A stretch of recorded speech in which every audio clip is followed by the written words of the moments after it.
Hello, I am Dr. Ellerby, and I teach organic chemistry at UNE.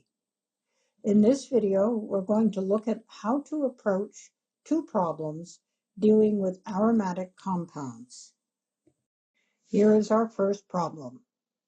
Which of the following molecules is the most reactive toward electrophilic aromatic substitution?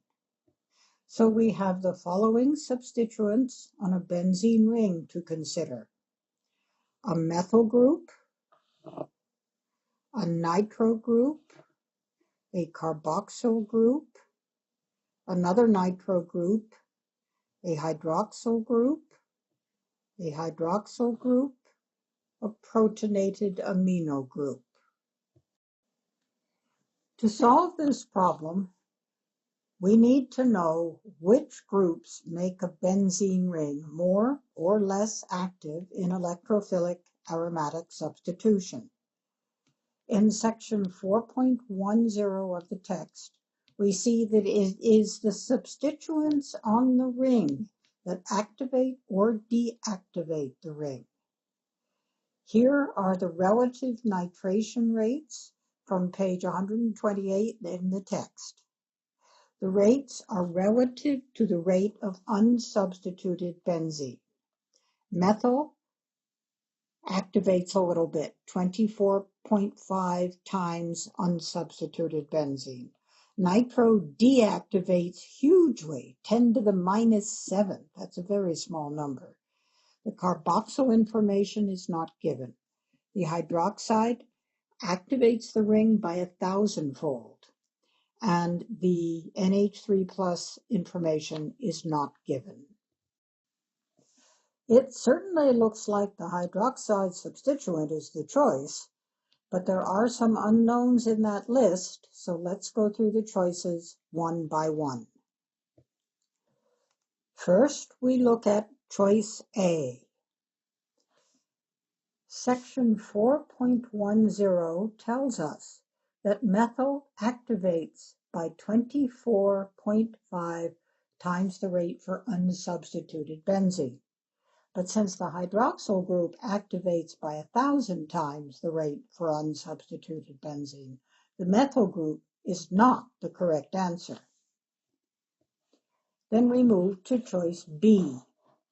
The nitro group deactivates by 10 to the minus 7th times the rate for unsubstituted benzene. Well, yes, but what about the effect of the carboxyl group? It isn't listed in the text, but we can figure it out. The carbon in the carboxyl group is attached to the ring.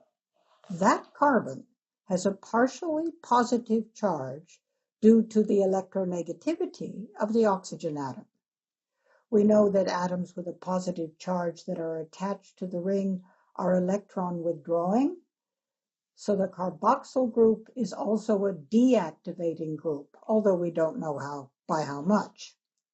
So choice B's substituents are both ring deactivated, so cannot be the answer.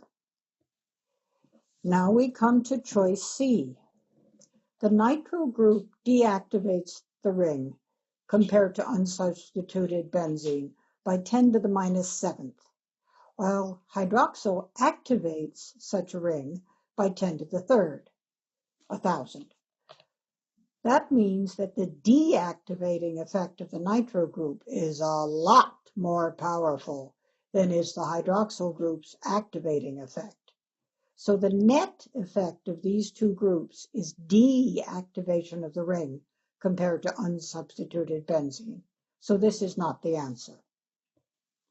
Choice D has hydroxide, and that activates the ring 1,000-fold compared to an unsubstituted benzene. So this may well be the answer, but we do need to check E, which we will now do.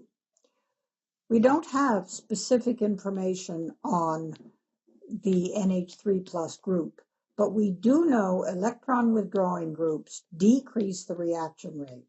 And this group has a full positive charge on the nitrogen, so would be electron withdrawing, so is deactivating. So this group does not activate the ring, but rather deactivates it. so is not the answer. So our answer is D, with the hydroxide group. Here is our second problem.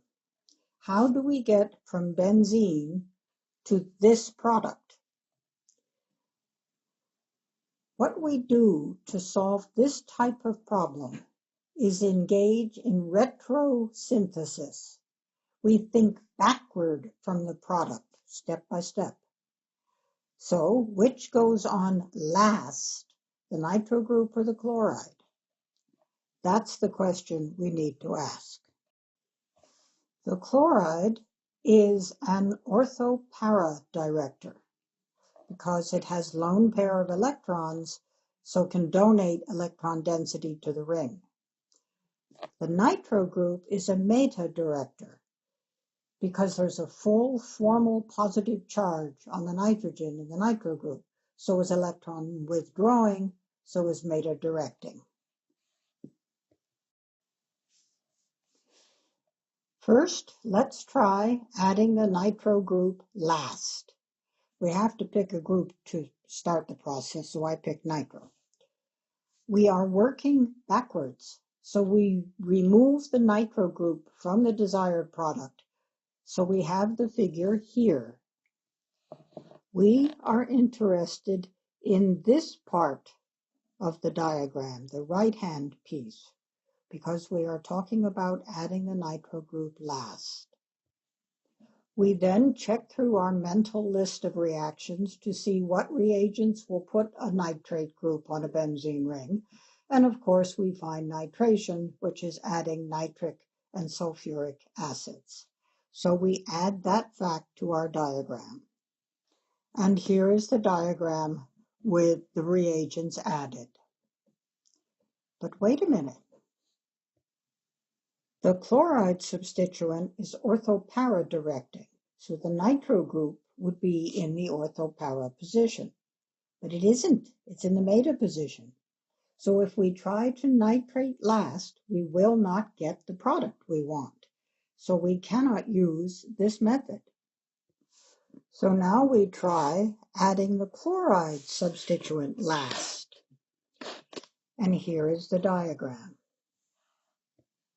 This time we write the intermediate structure with the nitro group only because the chloride will be added in the last step. However, for that to happen, we need to figure out how to put a chloride on an aromatic ring. Well, we know how to do this. Chlorination with chlorine gas in the presence of iron chloride. In this figure, we have filled in the reagents for the second part of the reaction. When we check our groups, the nitro is a meta director, and the chloride is meta to the nitro group, so this works. We have only to go down the list of our mental reactions to decide how to add a nitro group to a ring. And we know how to nitrate, add nitric and sulfuric acids. So we get the following figure. This is our answer. So we must first nitrate the ring and then chlorinate it in order to get the groups in the proper places for our desired product. That's it. Thanks for listening.